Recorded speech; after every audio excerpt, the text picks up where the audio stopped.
প্রিয় দিনী ভাই ও বোনেরা, আজ আমি আপনাদের কাছে এমন একটি ছোট্ট আমল বলবো, যেই আমলটা করার কারণে মাত্র 3 দিনেই আপনার বিবাহ হবে।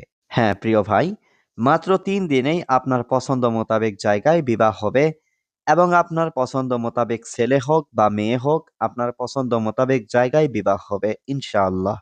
প্রিয় দিনী ভাই ও বোনেরা, আপনি যদি আমার চ্যানেলে নতুন হয়ে থাকেন, তাহলে অবশ্যই আমার চ্যানেলটি সাবস্ক্রাইব করে পাশেই থাকুন, যাতে করে আপনার কাছে দোয়ার ভিডিও এবং আমলের ভিডিও সবার আগে পৌঁছে।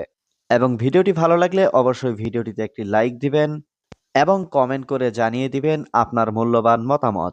প্রিয় দিনী ভাই ও বোনেরা, মহান আল্লাহ তাআলা কুরআনুল কারিমে বলেছেন, ওয়ালিল্লাহিল আসমাউল হুসনা ফাদউহু বিহা ওয়ালিল্লাহিল আসমাউল হুসনা ফাদউহু বিহা, যে আল্লাহ রাব্বুল আলামিনের সুন্দর সুন্দর কিছু নাম রয়েছে, সে সমস্ত নামগুলির দ্বারা তোমরা ডাকো। আল্লাহ তাআলার নাম উল্লেখ করে করে দোয়া করলে দোয়া অবশ্যই কবুল করেন। আল্লাহ তাআলা দোয়া যে কবুল করেন, এই অঙ্গীকার কুরআনুল কারিমে অন্য আয়াতে বলেছেন, ওয়াদউনি আস্তাজিব লাকুম।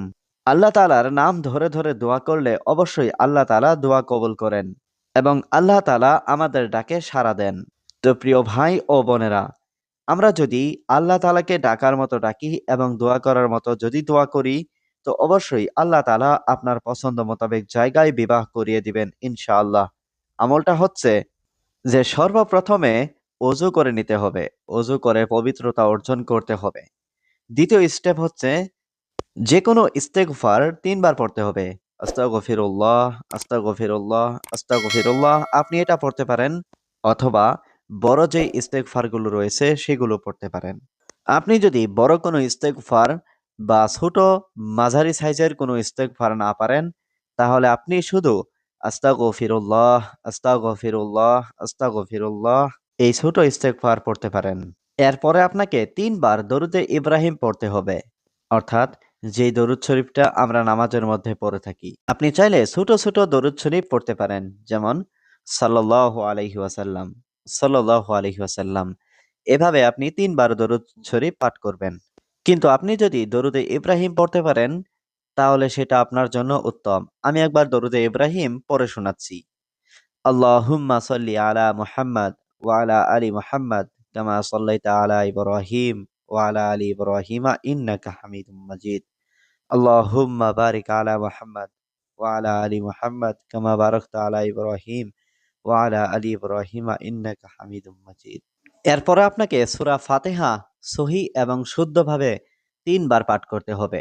সূরা ফাতিহা 3 বার সুন্দর করে উচ্চারণ করে পড়ার পর আপনি মহান আল্লাহ রাব্বুল আলামিনের দরবারে দোয়া করলে অবশ্যই দোয়া কবুল হয়। হাদিসে এসেছে, আলহামদুলিল্লাহি রাব্বিল আলামিন আর রহমানির রহিম মালিক ইয়াউমিদ্দিন। এইভাবে পড়বেন। তারপরে আল্লাহ পাকের একটা সুন্দর নাম আছে, ইয়া কুদ্দুসু, ইয়া কুদ্দুসু, ইয়া কুদ্দুসু। এই নামটি 115 বার পড়তে হবে। যদি আপনারা আমার চেয়েও যদি সুন্দর করে পড়তে পারেন, তাহলে সুন্দর করে পড়ে আল্লাহ তাআলার কাছে দোয়া করবেন। দোয়া করার পরে 3 বার দরুদ শরীফ পড়বেন। এতটুকু করার পর আপনার আমল করা শেষ। এইভাবে আমলটা করতে হবে। যদি আমল করেন, অবশ্যই আল্লাহ তাআলা আপনার 3 দিনের মধ্যে রেজাল্ট দেখিয়ে দিবেন। কোরআনের আয়াত এবং হাদিস এবং আল্লাহ তাআলার নাম আপনাকে কখনো ধোঁকা দিবে না ইনশাআল্লাহ। দুনিয়ার সমস্ত জিনিস আপনাকে ধোঁকা দিতে পারে, কিন্তু কোরআনের আয়াত, আল্লাহ তাআলার নাম আপনাকে কখনো ধোঁকা দেবে না। আপনি ইয়াকিন করে বিশ্বাস করে আমল করে দেখুন, ইনশাআল্লাহ আপনি রেজাল্ট পেয়ে যাবেন। প্রিয় দিনী ভাই ও বোনেরা, যদি ভিডিওটি আপনার কাছে ভালো লাগে, তাহলে অবশ্যই চ্যানেলটি সাবস্ক্রাইব করে পাশেই থাকবেন এবং অন্য ভাইদের কাছে ভিডিওটা শেয়ার করে দিবেন, যাতে করে তারা এই ধরনের মুসিবত থেকে পরিত্রাণ পায়। আর সেটা হবে আপনার জন্য সদকায়ে জারিয়া।